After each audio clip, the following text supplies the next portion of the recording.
Minister, thank you for speaking with us. I notice, as always, Jamaica is, what's the word we should use to describe Jamaica here at ITB? Well, busy. It's been an excellent ITB. We've taken the opportunity to meet with all our partners, but even over and above that, a few of us yesterday were able to participate in the ministerial roundtable looking at investment, which was, I think, very important. And certainly today, we were also, this morning, myself and the team went to the offices of TUI to meet with the CEO, given that they are merging and coming together. So they met with us this morning and had a good discussion. So it has been a really important ITB. Right now, you know, where Jamaica is an interesting place. In 2013, for the first time, we passed 2 million visitors, arrivals, stopover arrivals, and add to that the cruise arrivals of 1.4. You're at 3.4 million visitors coming to the island. In 2014, we again passed the 2 million, and total arrivals were up about 3.5, including cruise. And what we're finding now is that the demand for Jamaica is there. And what is happening is that we're having some issues because our airlift is excellent. We have the airlift both from Europe, Canada, the US, our important markets, but also some airlift coming from other areas, you know, Nordic, etc. So it's really good, but we recognize now that what we're seeing is the demand is outstripping the product. So an interesting part of what's happening is a number of the partners, a number of persons are using this opportunity to talk investment and putting things on the table. And what we've been doing in Jamaica is ensuring that we are the red tape is out of the way, that we're putting things in place so investors can come in, because this is an opportunity. I think that all of us as economists in the Caribbean recognize that one thing is to keep the economies afloat, but for us to really achieve success, we're going to have economic growth. And part of that economic growth is getting investment. And we are lucky in Jamaica that we've had both local investment and foreign investment, but now we're seeing a real renewed interest in foreign investment. So we're following those leads, and we're very optimistic about the future of tourism in Jamaica. Let me just quickly go back to the ministerial that you talked about, because ITB, for a country like Jamaica and the other countries in the Caribbean, it's more than just coming and sitting in meetings and displaying Jamaica. It's, as you're saying, it's also critical meetings for government officials and tourism, isn't it? No, well, I think that we're finding as our business evolves, that one of the things that happens is that, you know, in the past, these trade shows, both the large and the small, going from an ITB and a World Travel Market, you know, Caribbean Marketplace, etc. In past times, what used to happen is it was the place to be. You had to be there to really meet with your partners. All partners came together and you did your business, whether it was a business for the winter, for the summer, your whole planning for the year. With communications being what they are now, you're almost in direct contact with your partners all the time. So that element of it is not as critical. So while the opportunity is here, we're meeting with our partners, a lot of it is to reinforce discussions and negotiations that you have had all along. However, there's that important eye-to-eye that takes place that you can't do away with. And it is an opportunity where other ministers, we all come together, that they're as in the conference where we could sit and do an interview together, sharing like experiences as Caribbean countries, Caribbean and Latin American countries. So there's more that can take place. There's an opportunity to meet with major partners in situ, in their site, going to visit with them while we are here. So you're carrying it above. So what you're seeing is the evolving of these conferences, these conventions. They're still very relevant, but the way in which we utilize them is evolving as we go along. So for us here in Jamaica, we're finding that our private sector partners are here. A number of the hotels and attractions and the MCs are here representing. They're meeting with their partners. We and the tourist board are doing what we have to do, meeting with the partners. A lot of the media and PR that needs to take place, it happens here, and so that is taking place. So as I said, I think we're in a good place. The Caribbean right now, just in the discussions I'm having, the Caribbean seems to be performing well. There's demand for the Caribbean, and I think it's important for all of us to really look and chart the course to ensure that the stage that we set today, the framework that we put in place today, that we're not just looking at the economics at arrivals, but we're looking at the impact that this will have on our countries, and that impact is a socio-economic impact, not just an economic impact, and how we're going to chart a course for a sustainable tourism product that will last a long time, be environmentally friendly, and have the impact on our people so that they will look at it as something that is truly beneficial in all ways and impactful on their lives as well.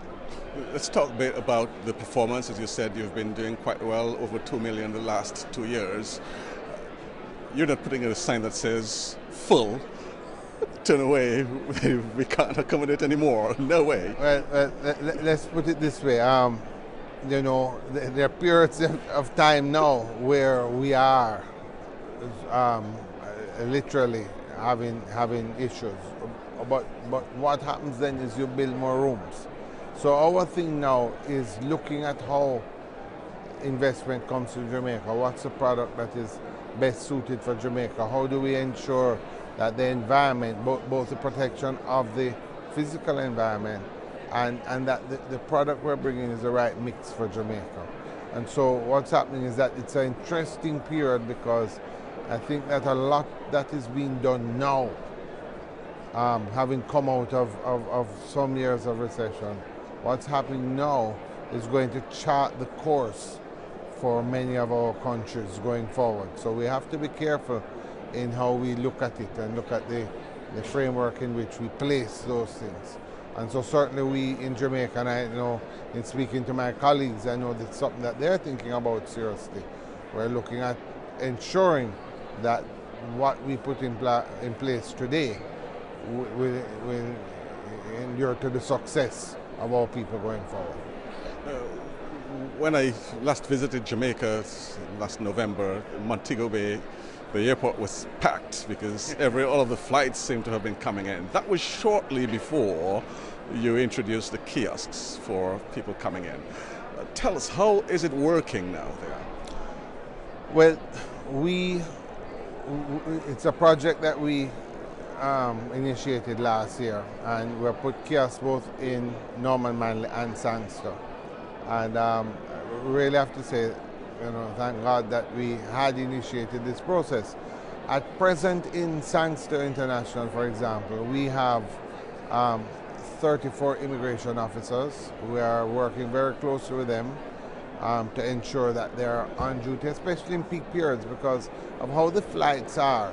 Those coming in and coming out, especially the long haul, a lot of your flights come in between 12 and 2 or 2:30. So you have a concentration. While you have people all the time, there is a concentration there. And so we have 34 immigration officers. We had put in the kiosks on top of it.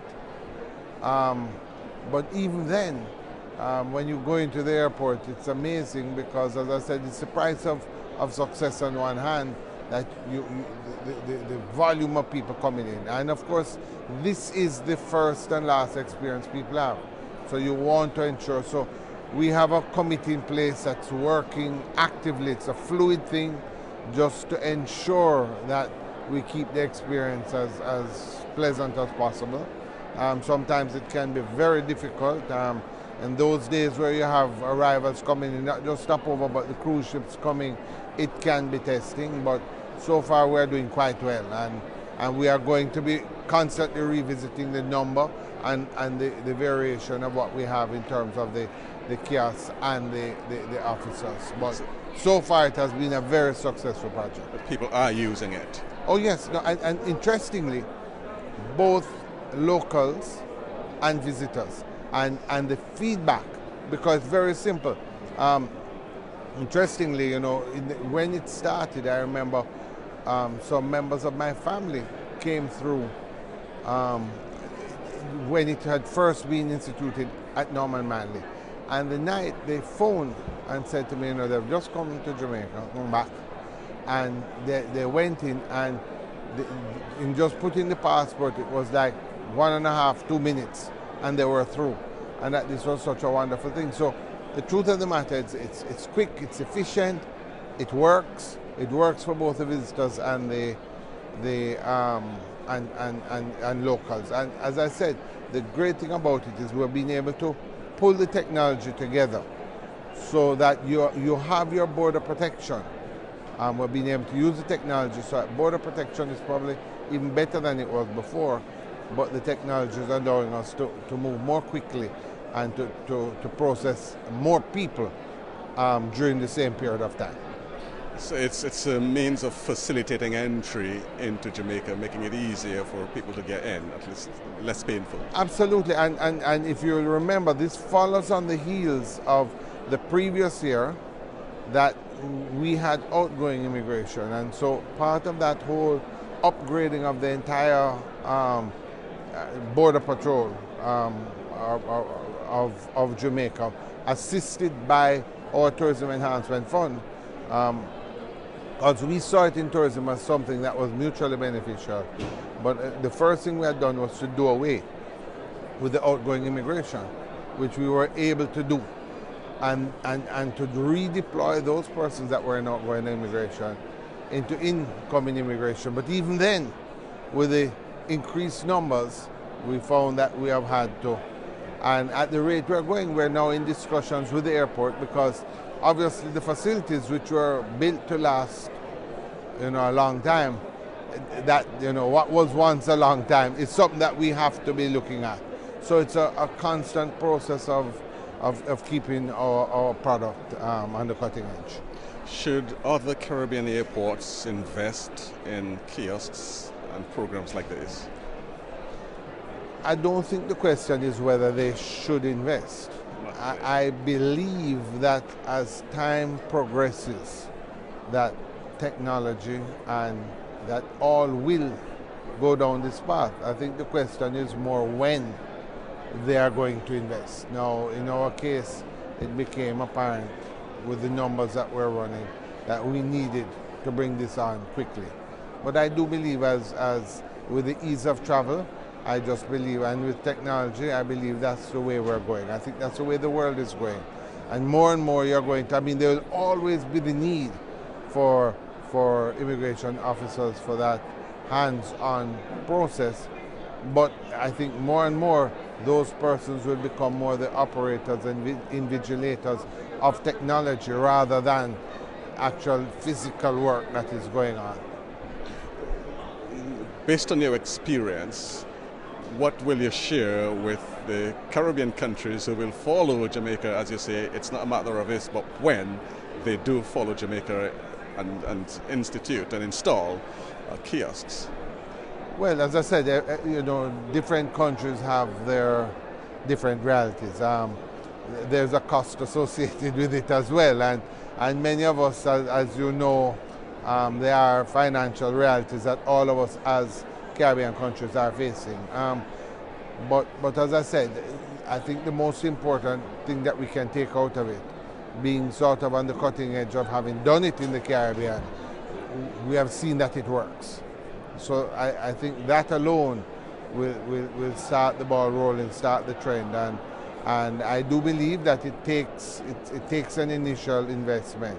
But once the initial investment, the technology, the software is in place, then the number of kiosks becomes cheaper as we go along. So for us to now look at how we expand our investment, the heavy part of the cost has already been put in place. The question of how other colleague countries do that has a lot to depend on how much capital they can put out and what the reality of arrivals are in the physical structures, airports that they have now. But certainly some sooner than others are going to come on stream. And as I said before, it is working, and it works efficiently, quickly. And the people who use it, you know, there was a time when you went and saw the kiosk. First of all, there were people who feared the kiosk because they had never tried it. And secondly, it was very complicated. It's no longer complicated, very simple to use. And secondly, so many more people are using it that they've gotten over that fear. So it is now part of our reality of today. And I believe that you're going to see very quickly more and more countries coming on stream with it.